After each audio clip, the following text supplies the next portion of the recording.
فرمایي وې د شي ځکه نه سم ما دا شونډه خوځولې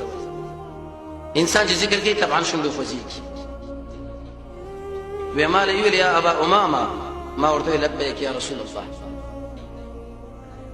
ورته وی ذکر تعالی نه کوي څنګه وې چې یو کړه دی ویل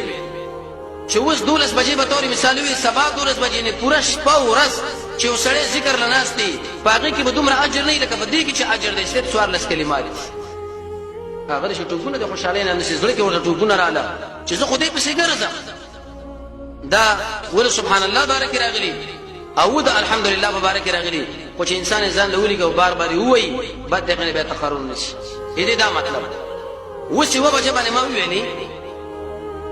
کوونه وسی و بجې په ذکر وکین استم سبا یوه بجې پورې مانه 40 غنټې 12 غنټې شپه 12 غنټې ورځ په دې کې بل یو عمل مکو ذکر کوا خو چې تعالی کوم ذکر خیم وې دې کې دومره اجر دی چې ام دغینه افضل دی ام دغینه زیات دی ام ثواب زیات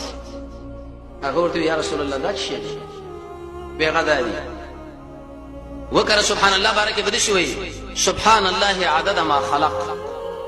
سبحان الله ملء ما خلق سبحان الله عدد ما في السماوات والارض سبحان الله عدد ما احصى كتابه سبحان الله ملء ما احصى كتابه سبحان الله عدد كل شيء سبحان الله ملء كل شيء داو سبحان الله بارك وكرد شوية الحمد لله عدد ما خلق الحمد لله ملء ما خلق الحمد لله عدد ما في السماوات والارض الحمد لله عدد ما احصى كتابه الحمد لله ملء ما احصى كتابه الحمد كتابه الحمد لله عدد كل شيء الحمد لله ملء كل شيء دا بن شنکل هم لیکو ودا چې ته ویلې وکړه سبحان الله وکړه الحمد لله دومره اجر دی لکه څلورش ګرځي چې سړی خالص ذکر وکي او د شریعت برابر او د توحید د عقیده برابر دغه نه دا زیتم دی افضلم دی او ثواب زیات سبحان الله عدد ما خلق سبحان الله ملء ما خلق سبحان الله عدد ما في السماوات والارض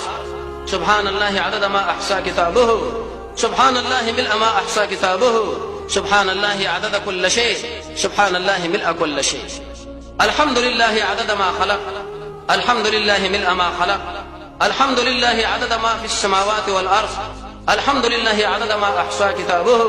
الحمد لله ملء ما احصى كتابه الحمد لله عدد كل شيء الحمد لله ملء كل شيء محمد رسول الله فرمای چې سړی سلیریش کې ذکر وکي او دغه څوارلس کلمات په بل طرف باندې ویلې دا غي ټول نه افضل دی به احترام دی زمونږ تهجد پاتې کېږي د ورځې وای لکه ټول شپه چې تا تهجد وکړه